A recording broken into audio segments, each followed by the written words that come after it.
디지털투데이 데일리 픽입니다.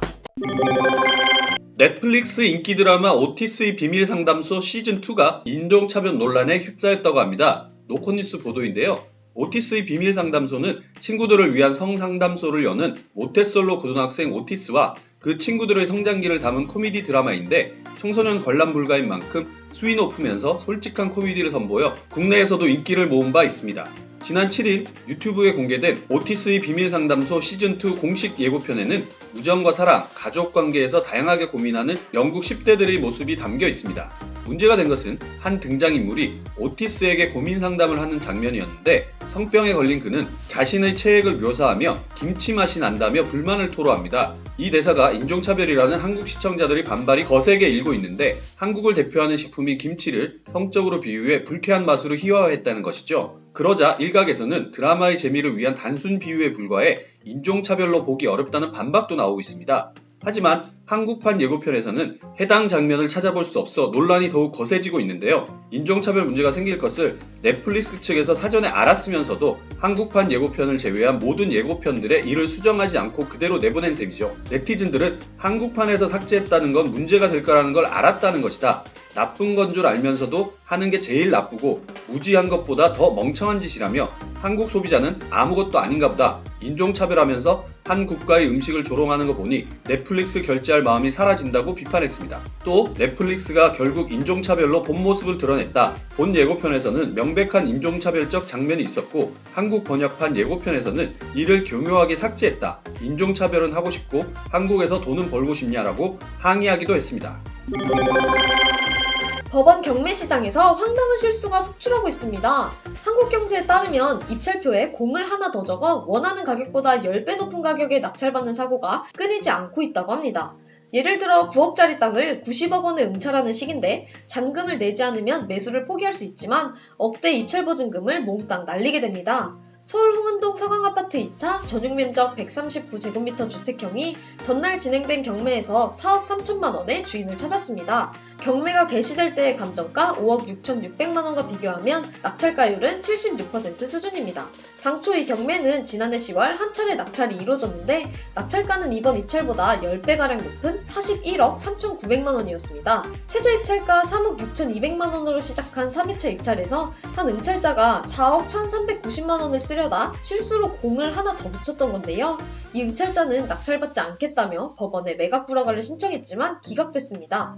결국 입찰보증금 3,620만 원을 물고 잔금을 미납하는 방식으로 경매를 포기했습니다. 응찰자는 수천만 원의 목돈을 날렸지만 채권자로 경매를 진행시켰던 은행은 앉아서 꽁돈을 벌었습니다. 채권자는 낙찰자가 경매를 포기할 경우 보증금에 다음 회차 낙찰 금액까지 더해 배당을 받습니다. 억울한 건 4억 2,100만 원을 써낸 차순위 응찰자인데 만약 경매가 정상적으로 진행됐다면 1등으로 낙찰이 가능했기 때문입니다. 이 경매 일주일 전 명일동의 한 임야에 대해 이뤄진 경매에서도 비슷한 사례가 나왔습니다. 약 15,000제곱미터 크기의 땅이 9억 1,300만 원의 경매를 시작했는데 한 응찰자가 92억 5,100만 원을 써낸 겁니다. 앞선 사례와 마찬가지로 자릿수를 하나 잘못 쓴 경매 사고였는데 낙찰자는 경매를 물리기 위해 1억 원에 가까운 보증금을 포기했습니다. 과거엔 이 같은 일이 벌어질 경우 법원이 응찰자의 실수를 받아들여 매각 불허가를 인정하는 방식으로 구제했는데요. 매각 불허가란 경매를 무효로 돌리는 절차로 2009년엔 울산에서 한 응찰자가 최저 입찰가 6,300만 원짜리 아파트에 7,330억 원을 적어냈다가 매각 불허가로 구제되기도 했습니다. 하지만 2010년 대법원이 입찰표 오기입을 매각 불허가 사유로 인정하지 않으면서 분위기가 확 바뀌었습니다. 최저 입찰가의 10%에 해당하는 보증금을 포기하면서 잔금을 미납하는 방식이 유일한 퇴로가 된 셈입니다. 잔금 미납으로 재경매가 이루어질 때는 모든 경매 참가자들이 피해를 입는데요. 다음 입찰에서 보증금이 최저 입찰가의 20%로 2배 오르기 때문입니다. 결국 5억짜리 경매에 필요한 보증금이 종전 5천만 원에서 1억 원이 되는 셈입니다. 인기 크리에이터 윤댕이 MBC 휴먼 다큐 사람이 좋다에 출연해 대도서관과 결혼 전 이혼의 아픔을 겪었고 10살 된 아들이 있음을 고백했습니다. 한국경제에 따르면 이 사실이 호감과 비호감을 동시에 부르고 있다는데요. 윤댕은 방송에서 혼자 서울에서 방송만 하고 지내다 외로웠고 그러다 사람을 만나게 됐다. 아이가 생겨 책임을 져야 했고 책임을 져야 할 사람이 많다 보니 말할 수 없었다고 털어놓았습니다. 또 아이를 친정 어머니에게 맡기고 임신부터 출산까지 방송을 쉬지 않았다고 하는데요. 방송을 통해 최초로 공개된 윤댕의 아들은 윤댕을 이모라고 불렀고 대도서관은 삼촌이라고 불렀습니다.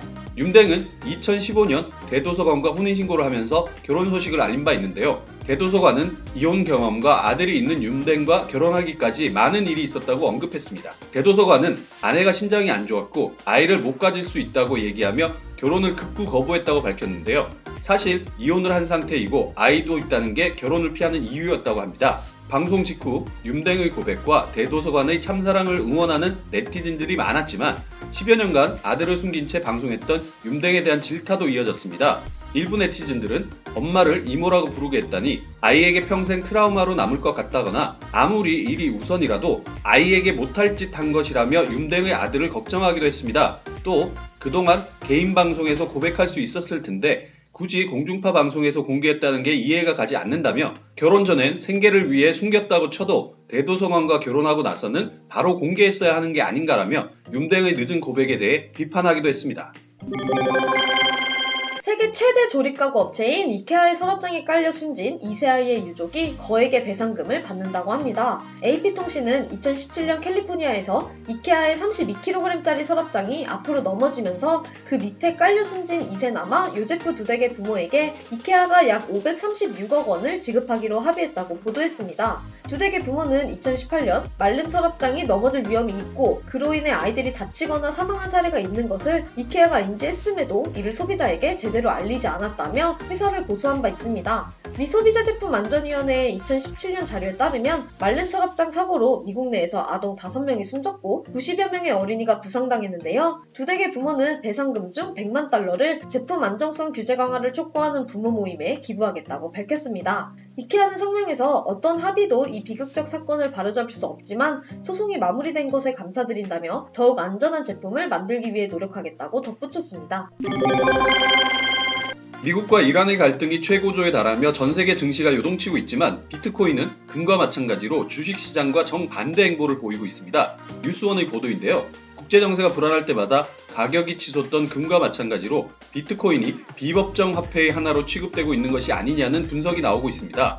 비트코인은 미국이 지난 2일 이란의 군사령관 솔레이마니를 제거한 직후 폭등하기 시작, 이달 초 대비 15% 이상 급등한 개당 920만원에 거래되고 있는데요. 이에 대해 암호화폐 투자업계에선 각국 정부의 관리를 받지 않는 비트코인이 정세가 불안정한 지역에선 일종의 비법정 화폐로 취급되면서 금처럼 가치자산으로 여겨지고 있는 것이라고 분석하고 있습니다. 그 배경으로는 정부의 관리 감독을 받지 않고도 쉽게 자산을 옮길 수 있는 비트코인의 특성이 꼽힙니다.